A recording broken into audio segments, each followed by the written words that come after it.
कि ये एक होता। हेलो हेलो, आवाज़ आ रही भी?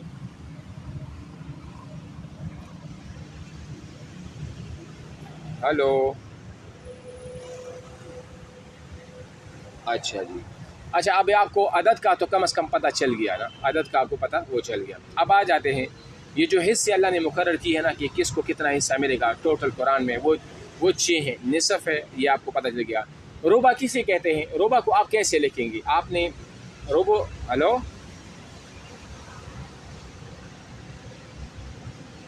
एक मिनट, मैं इस जगह चेंज करता हूँ। एक, मैं ये कहता हूँ कि अभी आवाज़ आ रही है? अच्छा अच्छा, ये है भी ना कि रुबा, हमने निसफ को तो पढ़ लिया। रुबा किसे कहते हैं? रुबा कहते हैं चौथाई को। किसे कहा जाता है? देखो, एक चार होता है ना और एक चौथा होता है। चार और चौथे में आपको पता है फ़र्क क्या है? ये आसान है। देखो, असल में देखो ना, एक चौथाई होता है। चौथाई का मतलब है कि चार का जो चारवां हिस्सा है उसको चौथाई कहा जाता है। आपके पास है, मिसाल के तौर पर मैं मिसाल देता हूँ, आपके पास है चार, वो वो आपके पास है चार जो है ना सेब है। अब आपने इन चार सेबों में से एक अपने भाई को देना है, तो आप मुझे ये बताएं आप उसको कैसे लिखेंगे? चार में से जो चौथा है, जो चारवां है, तो आप भाई को कितने देंगे उसमें से? हाँ जी, 1/4 लिखेंगे, बिल्कुल, अभी आप समझ गई। तो चौथाई का मतलब क्या होता है? चौथाई का मतलब है कि चार में से एक, और इसको हम क्या लिखेंगे? 1/4। आप जिन्हें आपने मिसाल के तौर पर अगर मैट्रिक में मिसाल के तौर पर 800 में फॉर एग्जांपल अगर आपने नंबर दिए हो 800 में से 600, 800 में से 600, तो आप इसको कैसे लिखेंगे? 600/800। इसका मतलब क्या है कि 800 में 600 आपने वो लिए हैं, तो चौथाई का मतलब ये हुआ। अच्छा, इसके बाद है सुमन। सुमन का क्या? सुमन को आठवां कहा जाता है, तो आप आठवीं को कैसे लिखेंगे?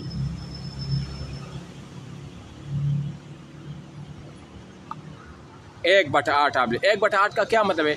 अगर मैं कहता हूँ कि 8 सेब है, 8 सेब, और मैं आपको कहता हूँ कि इस 8 में से आठवां जो है वो आपने भाई को देना है, तो आप उसमें कितने देंगे? 1 देंगे। ठीक है, आठवां हिस्सा आप देंगे तो वो 1 बन जाएगा। एक तो ये है। दूसरी बात ये है, वो अक्सर इस तरह सवाल पूछते हैं कि 8 बड़ा है या 8वां बड़ा है, आप ये बता दें। 8 बड़ा है, क्यों? 8 मजमूई का नाम है ना, कुल, यानी कि 8, 1 2 3 4 5 6 7 8, इन सारों को 8 कहा जाता है, और आठवां उनमें से एक को वो कहा जाता है। यहाँ तक तो बात ख़त्म हो गई। अब इसकी ये इसको इसको सिन्फ अव्वल कहा जाता है। क्या कहा जाता है?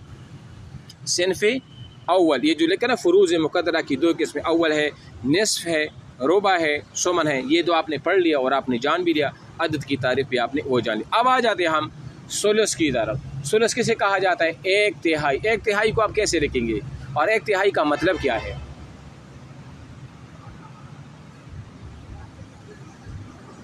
नहीं नहीं, 1/3। तिहाई किसे कहा? तिहाई 3 को कहा जाता है। 1/3 का मतलब ये है, एक 1/3, यानी 3 में से एक, 3 में से एक। तो आप ये बताएं कि 3 सेब है, 3 सेब में से अगर आपको कह दे कि एक इसमें इसका तिहाई आप अलग कर रहे, तो आप कैसे लिखोगे?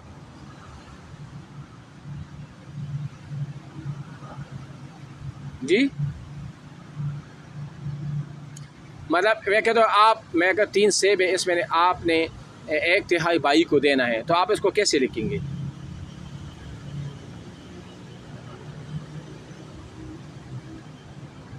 हाँ, 1/3 ही लिखेंगे, यही तो मैं पूछ रहा हूँ। अच्छा, सुलसान किसे कहा जाता है? सुलसान कहा जाता है 2/3। सुलसान किसे कहा जाता है? 2/3 का क्या मतलब है?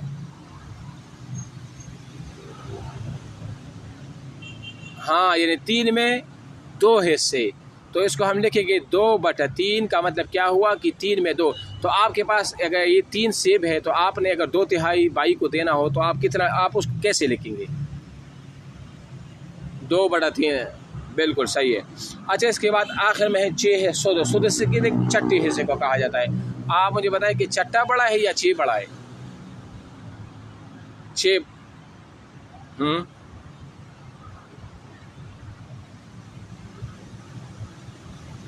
एक है, बस ठीक है, यहाँ तक तो ये वो हो गया, अब आपको समझ आएगा। अब हम आ जाते हैं जो असल मसला है। असल में यहाँ पर एक होता है मखरज और मसला, और दूसरा होता है सिहाम। सिहाम सहम की जमा है, सिहाम हिस्सों को कहा जाता है। सिहाम किसे कहा जाता है? अच्छा, अब उसूली अगर आपसे सवाल किया जाए कि उसूली मीरास में या इल्मी मीरास में मखरज किसे कहा जाता है और मसला किसे कहा जाता है, देखो मेरी बात गौर से सुनो। जिस अदद से मसला बनता है, क्या कहा मैंने? जिस अदद से मसला बनता है उसको मखरज भी कहा जाता है, उसको मसला भी कहा जाता है। उसको क्या कहा जाता है? मखरज भी। यानी मखरज का क्या मतलब है? मखरज का मतलब कि जहाँ से हिस्से निकलते हैं, जहाँ से क्या निकलते हैं? हिस्से निकलते हैं, तो उसको क्या कहा जाता है? मखरज भी कहा जाता है और मसला भी कहा जाता है। और दूसरा है सिहाम। सिहाम कहा जाता है हिस्सों को। अब मैं एक मसला आपको वो ऐसे बता देता हूँ। फॉर एग्ज़ाम्पल, बेटा मर गया। कौन मर गया? इसका बाप भी ज़िंदा है, और जो बेटा मरा है ना उसका बेटा भी ज़िंदा है। उसका अब आप मुझे बताइए कि जब बेटा मर जाता है और इसका बाप ज़िंदा हो, यानी जो बेटा मर गया है ना उसका बाप ज़िंदा है और मरे हुए बेटे का एक बेटा भी वो भी ज़िंदा है, बाकी कोई भी नहीं है मिसाल के तौर पर, तो ये जो मरे हुए का जो बेटा है तो ये मरे हुए का जो बाप है उसका पोता हुआ ना। अच्छा, अब ऐसा है ना, अब हम मीरास को मिसाल के तौर पर तकसीम कर रहे हैं ना, ये सारे किस्से नीचे आएंगे। अब हम मिसाल के तौर पर इसको तकसीम कर रहे हैं, तो आप 1/6 आप बाप को देंगे। कितना हिस्सा देंगे? ये बाप का है। अब गौर से सुनो, और बाकी जो हिस्से बचते हैं ना बतौर आसबा, वो सारे के सारे मिल जाएंगे। किसको मिलेंगे? बेटे को मिलेंगे। किसको? बेटे को मिलेंगे। आप मुझे ये बताएं कि जब हमने 1/6 दे दिया बाप को और बाकी 5/6 हमने दे दिया, जो बाकी बच गया वो हमने दे दिया बेटे को, तो आप मुझे बताएं यहाँ पर मसला कहाँ से बनेगा? मसला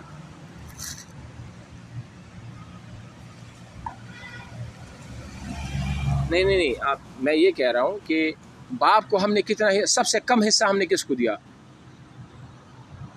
1/6 दिया था ना, और बाकी जो बच, तो हमने मसला 6 से बनाया। जब सबसे छोटे को हम देखेंगे ना, मसला हमारा बनेगा सबसे छोटा अदद जो होता है मिसाल के तौर पर।